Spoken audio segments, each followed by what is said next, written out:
Hi hello welcome back to my channel Likhitha world. అందరూ ఎలా ఉన్నారు? నేనైతే చాలా బాగున్నా. సో ఈరోజు వ్లాగ్ ఏంటంటే, ఈరోజు సంతాన పుత్ర వినాయకునికి పూజ అనమాట. నాకు చాలామంది చెప్పారు పూజ చేస్తే ఈరోజు, అంటే నాకనే కాదు ఎవరికైనా సరే, ఈరోజు సోమవారం కావడంతో శివుడు పార్వతి అంట మనకు వరాలు ఇస్తారంట ఈరోజు. ఎందుకంటే శివుడి పుత్రుడు వినాయకుడు కాబట్టి. సో ఈరోజు ఆ పూజ కావడంతో సోమవారం రోజు అయితే పూజ చేసుకోవాలన్నమాట వినాయకునికి. సో ఏంటంటే ఈరోజు సంతానం లేని వారికి కానీ, ఎన్నో ఏళ్ళ నుంచి చూస్తున్న, అంటే ప్రెగ్నెన్సీ కన్ఫర్మ్ కాని వాళ్ళకైతే చాలా మంచి రోజు అనమాట ఇది. సో అందుకనేసి అయితే పూజ చేసుకోవాలి. సో నేను కూడా చేసిన అనమాట పూజ. ఎట్లా చేసినో చూపిస్తారండి. సో నేనైతే ఒక కప్పులో అయితే కొన్ని బియ్యం అయితే తీసుకున్నాను. రేషన్ బియ్యం తీసుకున్నాను అనమాట. నేను రేషన్ బియ్యం ఎందుకంటే ఇది మనం తొందరగా ఉడుకుతుంది, అలాగే మంచిగా లూజ్గా మెత్తగా అవుతుంది అనమాట ప్రసాదము. అదే మన బియ్యం, మనం తినే బియ్యం అయితే అది కాదు, ఎంత వండినా కూడా పుల్లలు ఉంటుంది, అది మంచిగా అనిపించదు. సో ఇదైతే బాగుంటుంది అనమాట. రేషన్ బియ్యం పెట్టుకుంటే మెత్తగా అవుతుంది, బాగుంటుంది. పాయసం మనకి మెత్తగా ఉంటేనే బాగుంటుంది, రైస్ లాగా ఉంటే అంత తినాలనిపించదు. అంటే మనం కూడా తింటాం కదా ప్రసాదం, దేవుడికి పెట్టిన తర్వాత మనం కూడా కొద్దిగా తింటాం కాబట్టి చెప్తున్నాను అనమాట. కొందరు ఏమనుకుంటారంటే తింటందుకు చేస్తుందా, దేవుడికి పెట్టడానికి చేస్తుందని అనుకుంటారు కాబట్టి అట్లా కూడా చెప్తున్నా. ఎందుకంటే దేవుడికి పెట్టిన తర్వాత మనం కూడా తింటాం కాబట్టి. సో ఒక 2 times అయితే బాగా కడుక్కోవాలి. ఫస్ట్ అందులో ఏమైనా ఉన్నాయో చూసేసుకొని కడుక్కోవాలి. దేవుడికి పెట్టినా మనకు పెట్టినా ఎవరికి చేసినా సరే నీట్గా చేసుకోవాలన్నమాట. సో 2 times అయితే బాగా కడుక్కొని ఒక 1-2 hours అయితే నానబెట్టుకోవాలి, తొందరగా ఉడుకుతుంది. ఉడికిన తర్వాతనైతే ఏం చేయాలంటే మనకు కావాల్సింది నెక్స్ట్. సో ఈరోజు అయితే దేవుడికి, అంటే వినాయకునికి అయితే ప్రసాదం ఖచ్చితంగా పెట్టాలన్నమాట. నేను దానికోసం అయితే బెల్లం అన్నం అయితే వండినా అనమాట. దానికైతే 1 kg బెల్లం తెచ్చి అయితే కట్ చేసుకుంటున్నా. దాన్ని ఇలా డైరెక్ట్ వేస్తే నానదు కాబట్టి చేస్తున్నాను అనమాట ఇట్లా. సో బెల్లం అయితే కట్ చేసుకుంటున్నా. ఇంతకుముందు చూపించాను కదా, ముందే అంటే నేను మార్నింగే కంట్రోల్ బియ్యం అయితే నానబోసిన అనమాట. దానికి కంట్రోల్ బియ్యం పోయడమే బెటర్, ఎందుకంటే తొందరగా ఉడుకుతుంది, అలాగే మెత్తగా అవుతుంది అనమాట. మంచిగా ఉంటుంది. నాకు మెత్తగా ఇష్టం, మనం అన్నం వండినట్టయితే నాకు అట్లా ఇష్టం ఉండదు. దేవుడికి పెడతాం, తర్వాత మనమే తింటాం కదా అందుకనేసి. సో బెల్లం అయితే అంతా తురుముతున్నాను అనమాట. ఈ బెల్లం కూడా అప్పట్లాగా వస్తలేదు.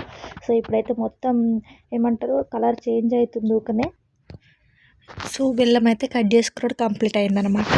సో నెక్స్ట్ అయితే బెల్లం మనం స్టార్ట్ చేసుకుందాం. దానికైతే గ్లాస్ పాలు, అలాగే అందులో కావాల్సిన ఇంగ్రీడియంట్స్ మొత్తం అనమాట. కొందరు వేసుకుంటారు ఇవి, కొందరు వేసుకోరు. నేనైతే వేసుకుంటా, అంటే తింటుంటే కొద్దిగా మధ్యలో తగులుతుంటే టేస్ట్ బాగా అనిపిస్తుంది కాబట్టి.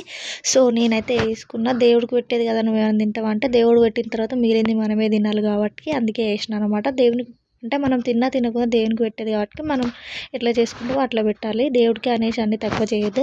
సో కొన్ని అయితే గ్లాస్ పాలు అయితే ఇందులో రైస్లో అయితే వేసుకున్నాను అనమాట. వేసుకున్న తర్వాత బెల్లం కూడా వేసుకున్నా, ఎందుకంటే బెల్లం వేసుకున్నాక కూడా కొద్దిగా కలిపేసుకోవాలి.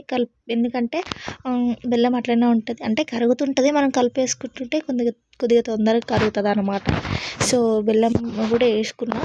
ఆ తర్వాతనైతే ఇవి మనకు కావాల్సిన ఇంగ్రీడియంట్స్ కూడా అందులోనే వేసుకోవాలి. మీరు ఎట్లా వేసుకుంటారో, మీరు బెల్లం అన్నం అయితే ఎట్లా వండుతారో నాకు కామెంట్ చేయండి. సో ఓకేనా, అలాగే నేను వండింది ఎలా ఉందో కూడా కామెంట్ చేయండి. అవి కూడా వేసుకున్నాను అనమాట. వేసుకున్న తర్వాత నెక్స్ట్ ప్రాసెస్ ఏంటంటే, దేవుడి కోసం అయితే నేను కొబ్బరికాయ అయితే రెడీగా పెట్టుకున్నాను అనమాట. షాప్ నుండి తెచ్చింది. ఇది ఎంత 32 రూపీస్ అంట, ఓన్లీ ఒక కొబ్బరికాయనే. సో అప్పుడైతే 15 రూపీస్కి వచ్చేది, అసలు రేట్లు మరి దారుణంగా పెరిగిపోతున్నాయి ప్రతి ఒక్క దానికి. ఒక 5 రూపీస్ కుంకుమ, 5 రూపీస్ పసుపు, అలాగే 2 అగరబత్తీలు ఇంట్లో ఉండే అవి తీసుకున్నాను అనమాట. సో అవి తీసుకుని అయితే దేవునికి అడిగి పోవడానికి రెడీగా పెట్టుకున్నా. అలాగే ఒక 5-6 అయితే నిమ్మకాయలు కూడా తీసుకున్నాను అనమాట. అంటే ఆంటీ తీసుకురమ్మన్నది ఆడ శివయ్యకి పెట్టడానికి. సో నిమ్మకాయలు కూడా తీసుకున్నా, అన్నీ తీసుకొని అయితే రెడీగా పెట్టుకున్నా కవర్లో. ఇవైతే ఇంక పోయేటప్పుడు అయితే తీసుకొని పోవాలి. ఇంకోటి ఏంటంటే, నెక్స్ట్ బయట మాకు అరటి చెట్టు ఉంటుంది అనమాట. అరటి చెట్టు ఆకు అయితే కట్ చేసుకొని వచ్చిన కొద్దిగా ప్రసాదం పెట్టడానికి.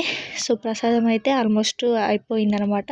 ఇక ప్రసాదం కోసమే వెయిటింగ్. ఇప్పుడు ఇక్కడ అన్నీ కంప్లీట్ అయినాయి. దేవుడి కాడ దేవుని అంటే అంతా అక్కడ ప్రిపేర్ చేసుకున్నాను అనమాట అన్నీ. ఇంకా ప్రసాదం అయితే ఇక దీపం పెట్టేస్తే అయిపోతుంది అనమాట. సో ఇప్పుడు ప్రసాదం అయితే అయింది ఆల్మోస్ట్. ఇప్పుడు గ్యాస్ ఆఫ్ చేసి అయితే పెట్టాలి ఇంకా.